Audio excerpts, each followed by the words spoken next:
네, 이제 기술창업과의 특징, 2장입니다. 2장.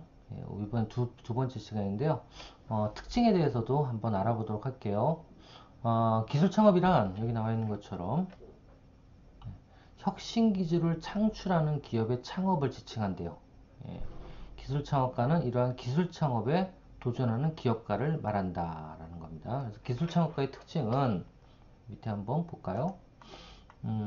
이것도 거의 이제 학자들 이름 외우셔야 되는 건데요. 자, 기술자금의 특징이 뭔지를 쭉 이제 학자별로 나열해 놨습니다. 어떤 내용이 있는지 한번 볼까요? 첫 번째, 칸티용은 이때까지만 해도 어떻게 보면 기술 창업이 아닌 사업가에 대한 얘기예요. 칸티용은 생산수단이면 토지라든가 아니면 인력, 그다음에 돈을 통합해서 상품을 생산 판매하고 경제의 발전을 담당하는 자리예요. 이건 뭐예요? 경영학적인 이론이에요. 경영학적. 어떻게 보면 칸티용은 하여튼 이렇게 얘기했습니다. 칸티용은 기술 창업가다. 그러면 예전이겠지만 수단을 통합해서 상품을 생산 판매하고 그리고 경제의 발전을 담당하는 자를 예, 기술 창업가라고 얘기를 했습니다. 그리고 이제 17세기, 18세기 접어들어서는 주로 어떻게 해외 무역. 그러니까 이때는 막그 배를 넘어서 함선들이 막 왔다 갔다 하는 그런 시대였잖아요. 예. 그래서 이때는 산업혁명에 의해서 해외 무역에 종사하는 모험적인 상인을 기업가라고 했어요.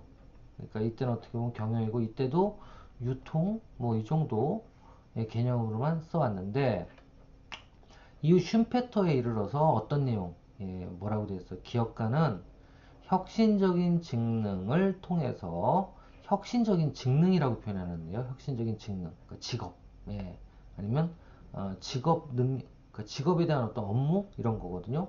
근데 혁신적인 업무란 뜻이죠. 혁신적인 업무를 통해서 이윤을 추구하는 직무를 수행하는 자로 정의했어요.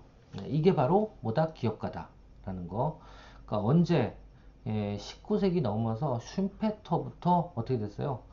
기업가라는 정확한 정의가 나오기 시작했습니다. 여기서 나온 기술창업가는 어떤 사람이다? 혁신적인 직능, 이노베이션 펑션을 통해서 이윤을 추구하는 직무를 수행하는 자다라는 거 알아두시면 될 것 같습니다.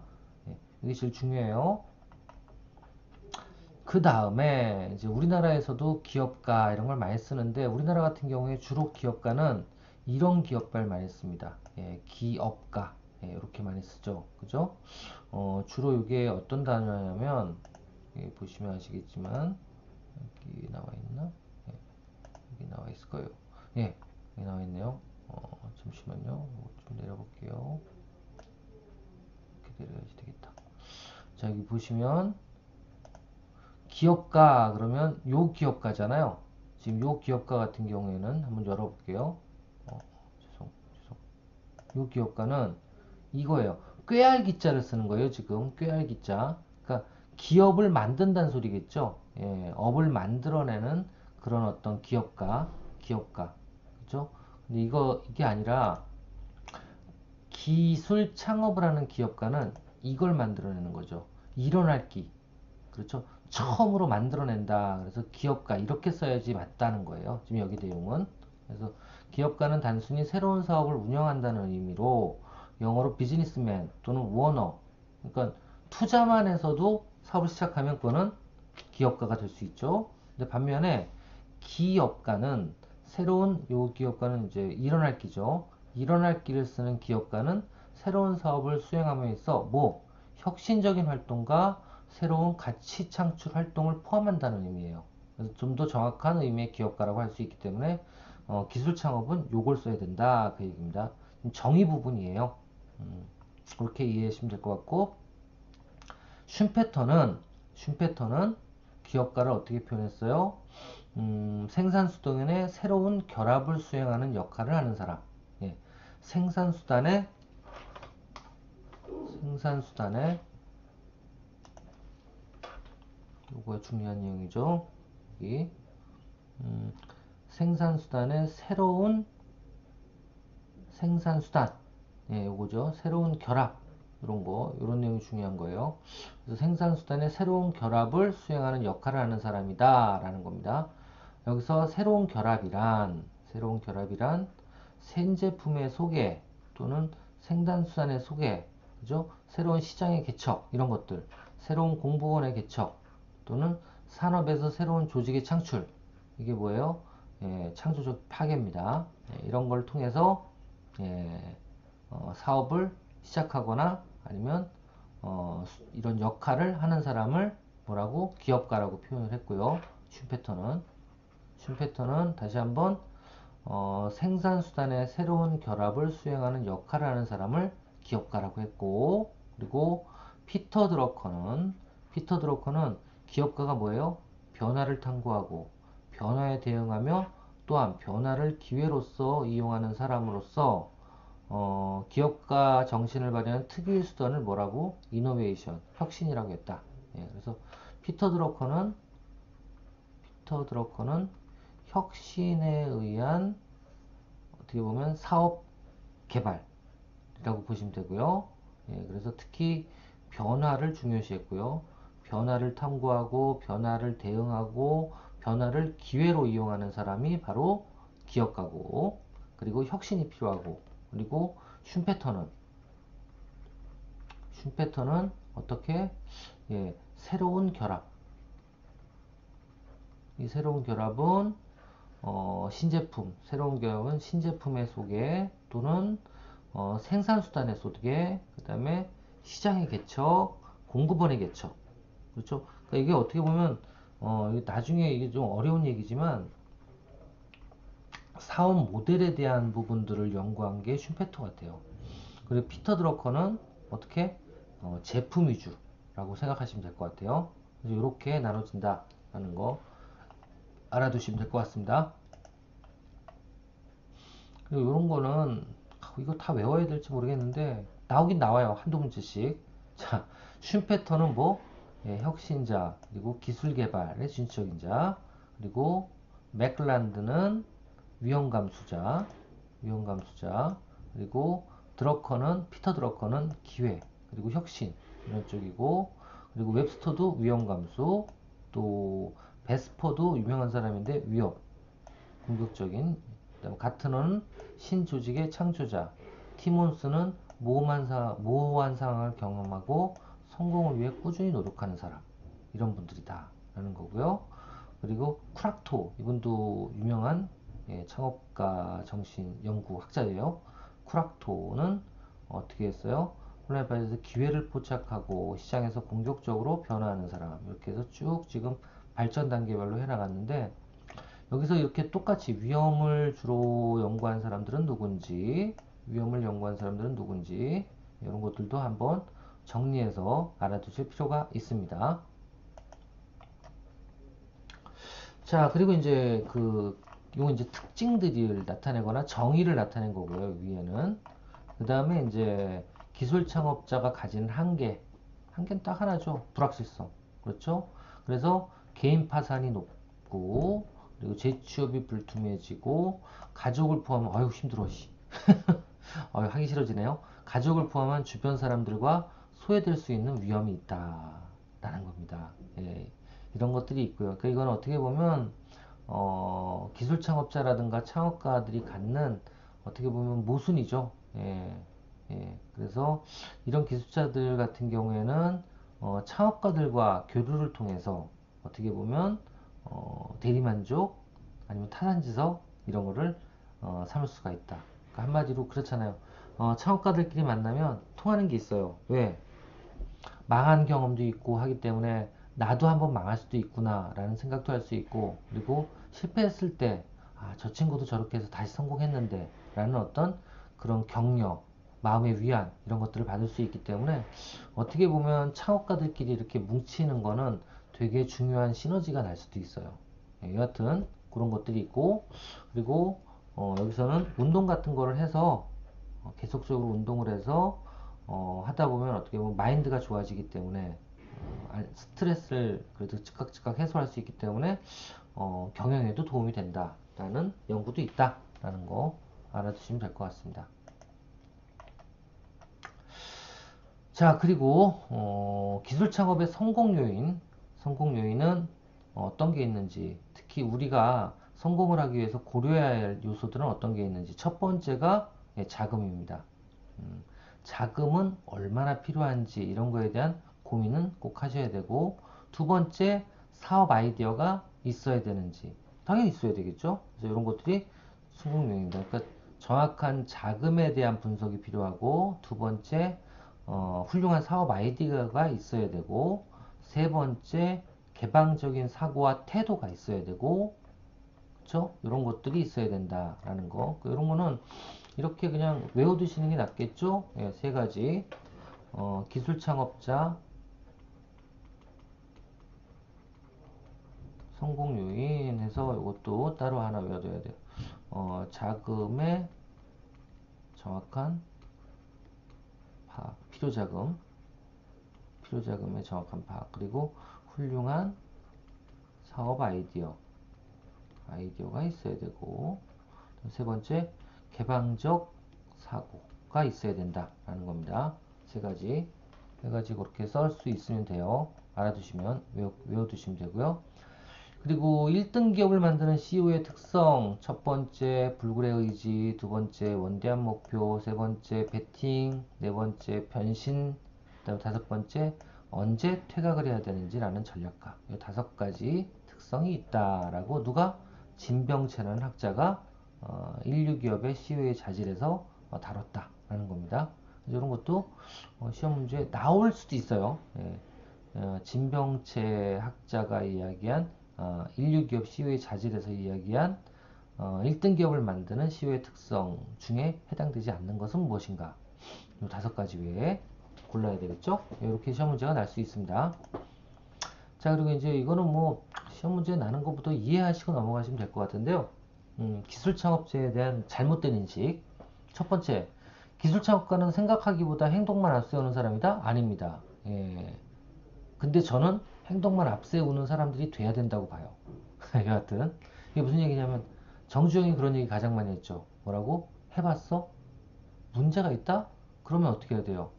예, 해결을 하고 할 계획을 잡고 들어갈 수 있어야 되겠죠. 그리고 문제가 나오면 그 문제를 어떻게 해서든지 해결할 수 있다는 어떤 자신감, 이것도 있어야 되고, 저는 CEO가 가져야 될, 특히 창업가가 가져야 될 가장 큰 덕목 중에 하나가 문제가 발생됐을 때 해결하려는 의지가 끝까지 있어야 된다고 봐요.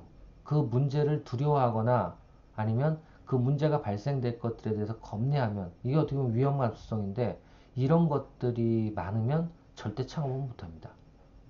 네.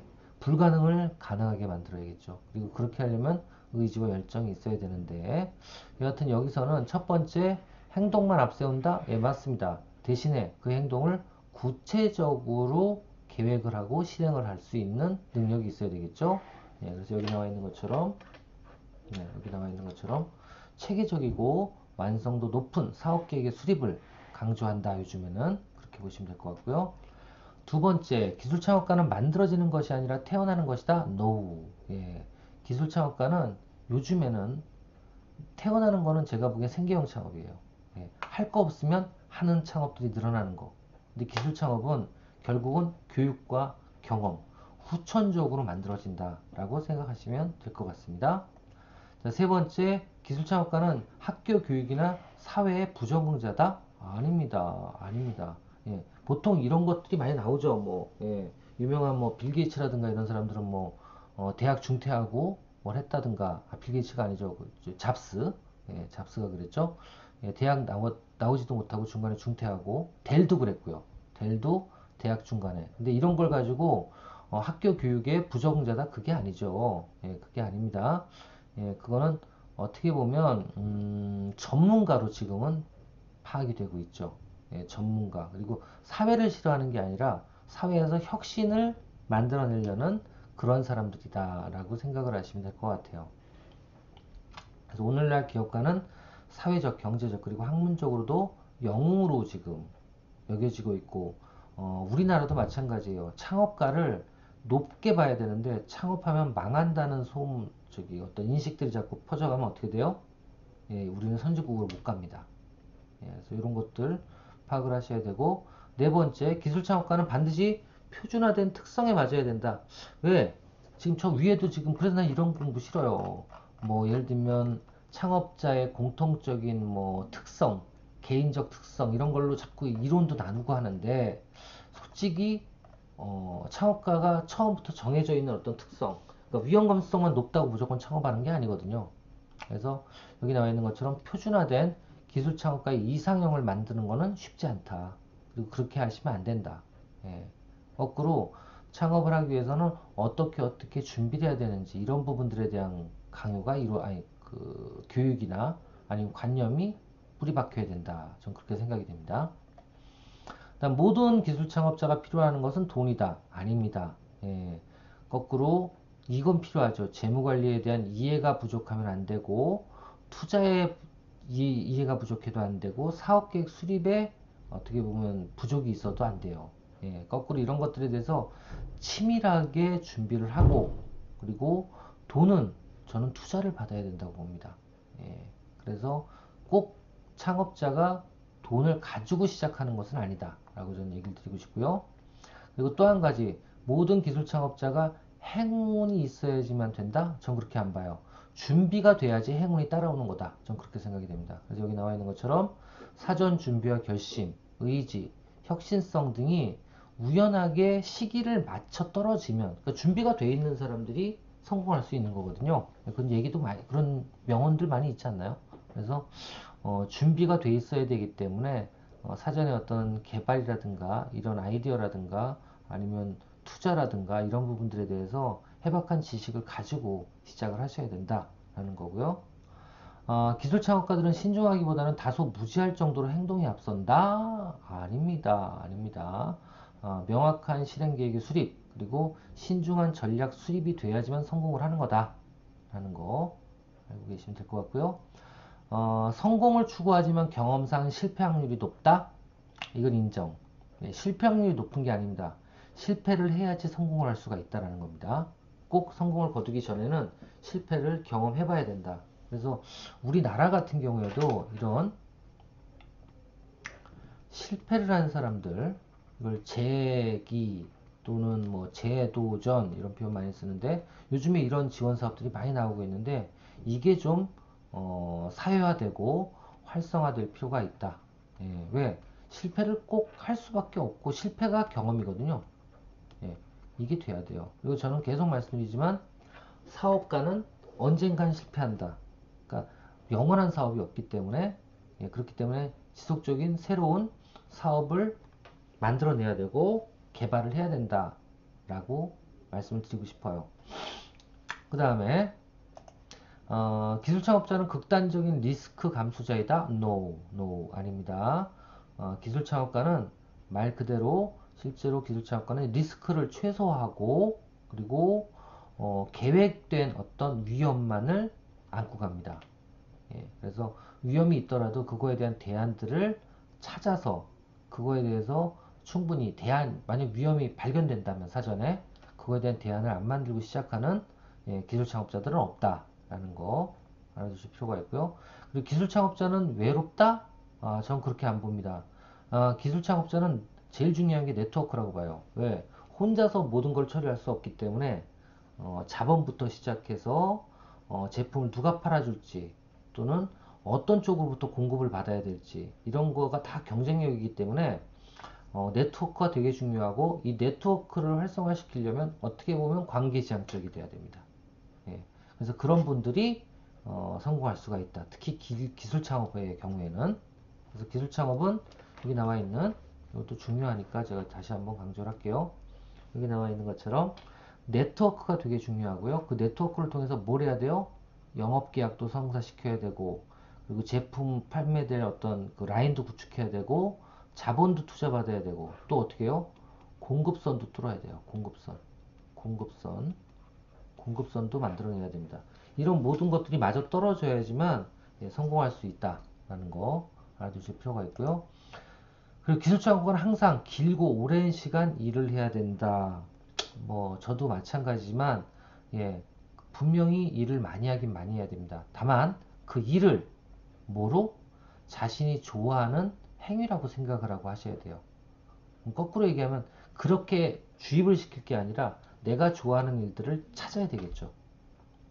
저도 개인적으로 사업 관련된 업무를 하다 보면 워커홀릭이라는 소리도 많이 듣는데 제 자랑이 아니고 집에 들어가 있는 것보다는 밤늦게까지 일하는 게 좋을 때도 있습니다. 여하튼 그렇습니다. 그래서 그런 자신이 좋아하는 일들을 찾아서 해나가야 된다라는 거 알아두실 필요가 있습니다. 자, 여기까지 일단 기술 창업의 특징에 대해서 설명을 드렸고요. 그냥 바로 넘어가겠습니다. 시간 관계상 바로 넘어가겠습니다. 세 번째, 한국 기업가 정신의 발전 과정과 시사점. 요점만 간단하게 말씀드리면 한국은 지금 현재 과도기다 라는 겁니다. 과도기다. 그리고 한국은 주로 생계형 창업. 그러니까 창업은 이렇게 나누거든요. 어떻게? 두 가지. 생계형 창업과 그리고 기회형 창업으로 나누는데 우리는 어떻다? 아직은 생계형 창업이 많다. 그래서 문제다 라는 거예요. 생계형 창업이 뭐예요?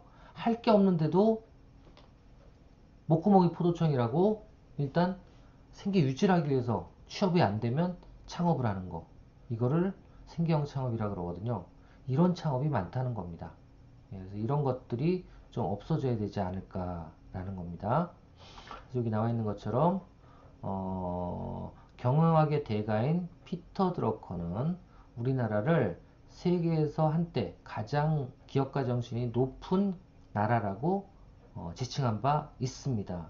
있는데 우리나라 같은 경우에 2000년대 초반 이후에 계속적으로 어떻게 돼 있어요? 이런 기업들의 투자 부진과 경제 침체 때문에 계속적인 창업가 지수가 하락하고 있어요. 계속적으로. 그래서 주요 선진국들과 비교해 봤을 때 3.5년, 이거 초기 창업 기간이라고 그러는데 3.5년 미만의 기업가 중 생계형 기업가, 아까 말씀드렸죠? 생계형 기업가 비중은 높고 기회형 또는 혁신형 기업가의 비중은 아주 낮은 수준이래요. 어느 정도로? 어느 정도로? 2배 정도, OECD 국가의 2배 정도 낮은 정도로 돼 있다라는 겁니다. 그래서 이것도 또 알아두실 필요가 있죠. 아우드레치 앤드 스트릿, 바로 되게 어려워. 이 학자에 따르면 선진국은 1980년대 이후 관리형 경제에서 기업가적 경제로, 그러니까는 창업가 위주의 경제로 전환되고 있다고 말하고 있습니다. 어떻게? 선진국들의 공통점은 관리형, 그러니까 대기업이 이끌어가는 경제체제하에서 창업가가 이끌어가는 경제체제화로 바뀌고 있다는 거예요. 그래서 한마디로 미국만 보더라도, 선진국인 미국만 보더라도 보세요. 여러분들이 생각하는 대기업 다 창업기업들입니다. 창업기업이 여러분들이 느끼는 대기업들이에요. 어떤 거? 뭐 오라클 또는 뭐가 있죠? MS 소프트 또는 구글, 그죠? 애플, 이런 거 다 어떻게 돼요? 당대에 시작한 회사들이에요, 다. 그리고 벌써 오래된 50년, 60년, 100년이 넘어가는 기업들, 또 뭐 있어요? 생각나는 게 없네. 지밖에. 이렇게 어떻게 보면 전통적인 굴뚝사업, 이런 굴뚝사업 기업들은 지금 점점 적어지고 있고, 대기업이 아니고 이런 창업기업들이 대기업이라든가 경제에 가장 중요한 역할을 차지하는 그런 기업으로 바뀌어야지만 선진국이 된다 이거예요. 근데 우리나라는 어떻게 되어 있어요? 죄송한 얘기지만 S 아시죠? L 아시죠?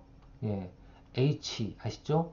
이런 대기업이 아직까지는 경제의 주인이 되고 있고, 아직은 조그만 기업들, 이번에도 아시겠지만 공유 경제에 의한 그 타로 시작하는 그 택시 있잖아요, 그죠? 이런 기업들 타다, 정확하게 얘기하면 교육이니까 타다. 저는 이거 아쉬워요. 이거는 제 생각에는 제도권에서 압력을 많이 가한 거거든요. 이렇게 해서 창업가들이 자꾸 발전을 못하면 우리는 선진국으로 가기가 힘들다라는 라는 겁니다. 예, 그래서 이런 것들 예, 지금 여기서 문제로 제기하는 부분들 중에 하나예요. 근데 아직도 뭐 솔직히 삼성이나 이런 대기업이 무너지면 또 우리나라 경제가 휘청하는 건 또 맞는 얘기이기 때문에 참 아이러니하고 딜레마다라는 말씀을 드리고 싶습니다. 그래서 여기 나와 있는 건 또 나오네요. GEM. 예. 아마 창업가 정신 공부하다 보면 아마 계속 나올 겁니다. 글로벌 앙트러프너십 모니터라는 어떻게 보면 창업 지수를 파악해서 전 세계를 파악해서 매년 발표를 하는 기구예요. 예. 여기서 제일 중요하게 보는 게 창업 활동 지수입니다. TA라고 표현하는데 Total Entrepreneurship Activity. 예. 창업 활동 지수가 보면 뜻이 저기 겁니다. 보통 2,000명 경제활동 인구라는 2,000명 중에 초기 창업자가 있는 비중을 나타내는 거예요. 예, 그래서 전체분의 이렇게 되죠. 초기 TEA는 초기 창업자 인구수 나누기 뭐예요? 전체 경제활동 인구. 경제활동 인구라면 18세부터 64세. 예, 이때까지 이걸 TEA라고 합니다. TEA. 자, 이거는 TEA는 보시면 보통은 이렇게 U자형 상관관계를 준대요. U자형. 그러니까 초기에는 되게 높다가 다시 한번 그려볼까요? 이렇게 되어 있으면 이게 이제 선진국으로 가는 거예요. 선진국으로 갈 때 어떻게 돼요? 처음에 후진국일 땐 되게 높다가 점점 낮아지다가 이제 선진국으로 갈 때쯤 되면 다시 올라가는 거예요. 이렇게. 그래서 U자형. 이렇게 V자가 아니라 U자형이 된다. 그러니까 이 밑에 있는 기간이 되게 오래 걸리죠. 예. 이게 이제 어떻게 보면 개발도상국 과도기인데 이게 선진국 이렇게 되어 있는데 이게 바로 창업활동지수의 그래프 TA 그래프예요. TA 그래프. 그럼 언제부터 이렇게 올라가느냐? 선진국이 될 때까지 기술 창업이 늘어나야 되고 이 기술 창업이 늘어나기 위해서 뭐가 필요하다? 교육이라든가 인프라가 창업 지향적으로 바뀌어야 돼요. 나라가. 그게 필요하다라는 겁니다. 이게 어떻게 보면 가장 중요한 경제 성장 도구가 될 수 있어요. 신성장 동력으로 갈 수가 있다. 그런 내용을 적어 놓은 거고요. 요거는 이제 TA의 뜻을 설명한 겁니다. 네, TA의 뜻을 설명한 거고요. 우리나라 같은 경우에는 말씀드린 것처럼 생계형 창업 비중이 되게 높고, 예, 어느 정도 OECD 국가에 대비해서 18.3%와 비교했을 때 거의 2배. 얼마야? 우리는 36%래요. 그러니까 2배 이상 높죠. 언제 기준으로? 2016년도 기준. 아시겠죠? 이 정도고, 그래도 뭐 기회창업도 51% 정도 조사가 됐는데 이게 더 높아져야 된다는 겁니다. 아시겠죠? 그리고 이 기회창업이 돼야지만 어떻게 된다? 기회창업에 이런 거는 아마 시험 문제 나올 수 있어요. 기회창업이 5년 이내에 기회창업이 일자리 창출을 가장 많이 시킨다라는 겁니다. 그리고 여러분들 아시는지 모르겠지만 대기업에 비해서 아직까지는 중소기업에 소속돼서 근무하는 일자리들이 훨씬 많습니다. 우리나라도. 그래서 아직은 중소기업이라든가 아니면 창업기업을 활성화시켜야지만 일자리가 늘어난다는 건 맞는 얘기예요. 다만 생계형 창업이 아니고 기회형 창업, 기술 창업이야지만 된다라는 겁니다. 왜? 떡볶이집, 뭐 호프집 이런 것들은 일자리를 아무리 창출하려고 해도 이게 한계가 있고 그리고 대부분은 뭐예요? 예, 단기직들이 많습니다. 아니면 계약직들이 많아요. 그래서 힘듭니다. 그런 내용들 예, 정리를 해놨고요. 다음 그래서 황인학 뭐 이분은 뭐 큰 그 연구자는 아니니까 여하튼 황인학 선임연구위원은 생계형 창업 비중과 1인당 실질 소득 간의 부의 상관성이 57%에 다다르는 것으로 나타났다. 이게 무슨 얘기냐면 생계형 창업이 많을수록 우리나라 국가 1인당 실질 소득이 낮아진다는 겁니다. 그러니까 얼마나 안 좋아요, 경제에. 저도 계속 주장하는 건데, 생계형 창업이 많아지면, 지금 정확하게 얘기하면, 예를 드는 거예요.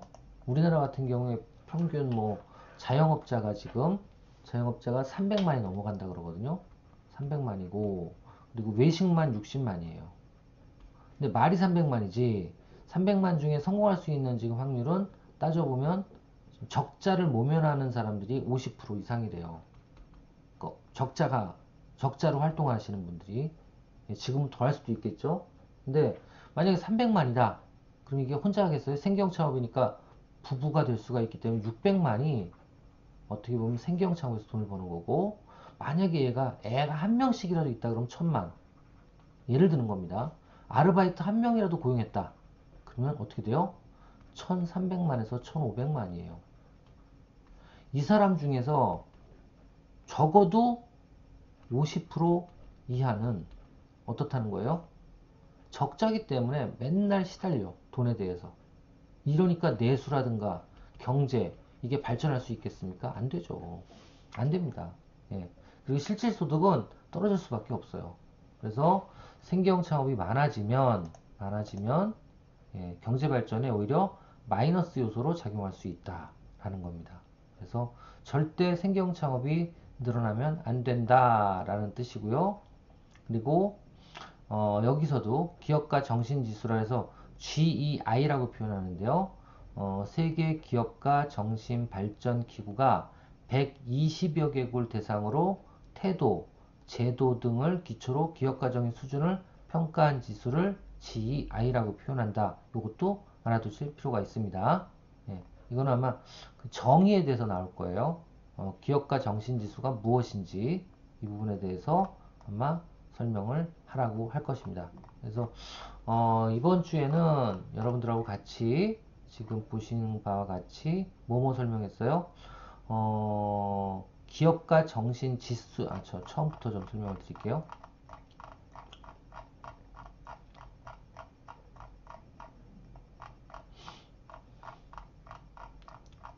예, 기술 창업가의 특징에 대해서 설명을 드렸고요. 예, 특징에서는 몇 가지 그 학자별로 어떤 이론들로 얘기를 했는지, 그리고 기업가 정신을 어떻게 정의했는지, 이런 부분들에 대해서 얘기를 드렸고요. 그리고 두 번째, 기술 창업가가 가지는 한계에 대해서는 예, 불확실성, 또 개인의 파산 위험률, 그 다음에 재취업의 가능성 불투명, 그다음에 가족을 포함한 주변 지인들과 소외될 수 있다. 이런 나쁜 점이 있다라는 것 알아두실 필요가 있을 것 같고요. 예, 시험 문제 나올 수 있으니까. 예, 그리고 기술 창업가의 성공 요인 이런 건 나올 수 있겠죠. 자금을 정확하게 파악을 해야 되고, 두 번째 훌륭한 사업 아이디어가 있어야 되고, 개방적인 사고와 태도가 있어야 된다라는 거고요. 그리고 1등 기업을 만드는 CEO의 특성은 5가지가 이렇다. 예, 라는 거 알아두실 필요가 있을 것 같습니다. 그리고 기술 창업가에 대한 잘못된 인식은 쭉 한 번씩 읽고 이해할 수 있으면 된다라는 겁니다. 예, 이건 아마 시험 문제가 그렇게 나올 수는 있어요. 어떻게? 예를 들면 기술 창업가에 대한 대해서 맞는 얘기를 고르시오 라고 해서 이렇게 행동만 안 세우는 사람들하고는 맞는 얘기 아니죠. 뭐라고 써야 돼요? 기술 창업가는 만들어지는 것이다 라고 되면 요건 맞는 거지. 그쵸? 예, 그런 식으로 이해만 할 수 있으면 됩니다. 그런 건. 자, 그렇게 하고 이제 한국 기업가 정신의 발전 과정에 대해서는 꼭 알아두고 넘어가셔야 되는 게 생계형 창업이 많다. 이건 되게 중요한 얘기예요. 그래서 우리나라 경제 성장이 더디게 일어난다. 라는 거. 그래서 여러분들이 만약에 우리나라가 빨리 선진국으로 가기 위해서는 어떻게 해야 된다? 기회형 창업, 기술 창업이 더 발달해야 된다라는 겁니다. 그런 내용들 알아두실 필요가 있습니다. 자, 일단 여기까지 해서 오늘은 진짜 2장을 내용 중에 중요한 부분들만, 그리고 어떤 걸 외워야 되는지 이 부분에 대해서 간략간략하게 이제 설명을 하고 넘어갔습니다. 이렇게밖에 못할 것 같아요. 여러분들이 하여튼 이번 그 기술창업과 지식세사는 어떻게 보면 제가 강의하는 것보다는 제가 시험 문제 나오거나 꼭 외워야 될 것들이 무엇인지를 찝어드리는 게 더 좋지 않을까라는 생각이 듭니다. 그래서 다음 주에도요 이렇게 창업 관련된 법규 이 부분도 어떤 걸 꼭 외우셔야 되는지 이런 부분들에 대해서 설명을 드릴 수 있도록 하겠습니다. 자, 오늘도 고생 많이 하셨고요. 그럼 또 다음 주에 뵙도록 하겠습니다. 감사합니다.